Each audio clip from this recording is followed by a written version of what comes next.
কারোর সাথে মিশতে গেলে তার ব্যক্তিত্ব বিচার করবেন না, আপনি নিজে সচেতন হন, নিজে সচেতন হয়ে তার সাথে মিশার চেষ্টা করবেন। আসসালামু আলাইকুম, সবাই কেমন আছেন?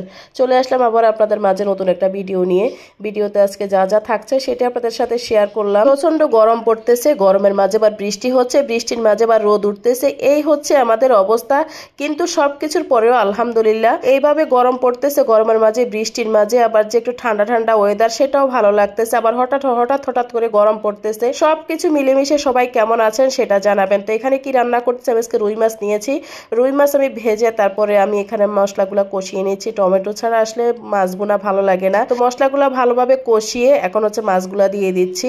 মাছগুলা দিয়ে এখন পরিমাণ মতো পানি দিয়ে দিলাম, যে ঝোলের জন্য একটু মাখা মাখা হবে, বেশি ঝোল থাকবে না, বেশি ভুনাও হবে না। মাছগুলো এবার নেড়ে চেড়ে ঢেকে দিলাম, ঢেকে দিয়ে অপেক্ষা করতেছি ফুটে ওঠার জন্য। ঢাকনা সরিয়ে দেখলাম ফুটে উঠেছে। মাছগুলা উল্টে পাল্টে দিলাম, দিয়ে কিছুটা ধনিয়া পাতা দিয়ে দিচ্ছি। রান্নাটার পুরো দেখালাম না, রান্না পুরো দেখাতে গেলে ভিডিও অনেক বড় হয়ে যায়।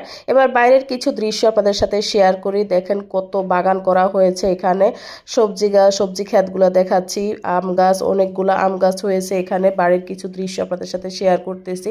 অনেক সবজি করা হয়, সেগুলো ভর দুপুরবেলা দেখেন কি পরিমাণ রোদ, সেই রোদের মধ্যে দৃশ্যটা অনেক অনেক ভালো লাগতেছে, তাই আপনাদের সাথে শেয়ার করলাম। এখানে আরেকটা তরকারি রান্না করব, তার জন্য মাছ ভেজে নিচ্ছি।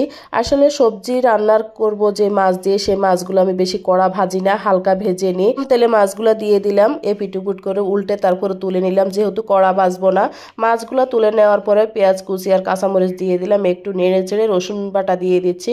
কারণ রসুন বাটাটা একটু নাড়াচাড়া না করলে রসুনের যে গন্ধটা সেটা যাবে না, সেই জন্য আগে রসুনটা ভালোভাবে একটু তেলের মধ্যে ভেজে নিয়েছি। তারপরে যে মশলাগুলো গুলিয়ে রেখেছিলাম বাটির মধ্যে, সেগুলা দিয়ে দিচ্ছি। দিয়ে এবার আমি কিছুক্ষণ অপেক্ষা করব সেগুলো ভালোভাবে কষানো পর্যন্ত। ঢাকনা সরিয়ে দেখলাম মশলাগুলো ভালোই কষানো হয়ে গেছে।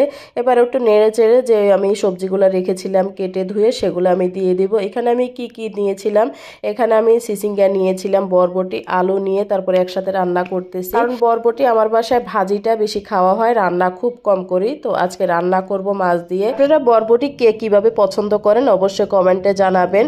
আমি আজকে রান্না করতেছি, তবে রান্নাটা এত এত মজা হয়েছে। আসলে সবসময় একভাবে না খেয়ে মাঝে মাঝে ভিন্ন রকম রান্না করলে রান্নার স্বাদ দ্বিগুণ বেড়ে যায়। ঢাকনা তুলে এবার সবজিগুলো ভালোভাবে নেড়ে চেড়ে দিচ্ছি। আসলে কি অবস্থা, অনেকটা পানি বের হয়েছে। আসলে সব সবজির গায়ে কিন্তু অনেকটা পানি থাকে। নেড়ে চেড়ে দিয়ে আবার ঢেকে দিলাম। এবার ঢাকনা তুলে আবার দেখলাম যে যে পানিগুলো বের হয়েছে সেগুলো শুকিয়ে গেছে। এবার ঝোলের পানি দিয়ে দিলাম, আর যে মাছ ভেজে রেখেছিলাম সেই মাছ আর টমেটো দিয়ে দিলাম, দিয়ে আমি নেড়ে চেড়ে দিচ্ছি। এবার আর ঝোল বেশি দিব না, যেহেতু কষানোর মাঝে রান্না অনেকটা হয়ে গেছে। এবার আর রান্না করতে তেমন একটা বেশি সময় লাগবে না, তাই এবার আমি কিছুক্ষণ অপেক্ষা করতেছি ঢাকনা দিয়ে। আবার ঢাকনা তুলে দেখলাম যে রান্নার কি অবস্থা, দেখলাম রান্না প্রায় শেষের দিকে। হচ্ছে আমার রান্নার ফাইনাল লুক। আল্লাহ হাফেজ।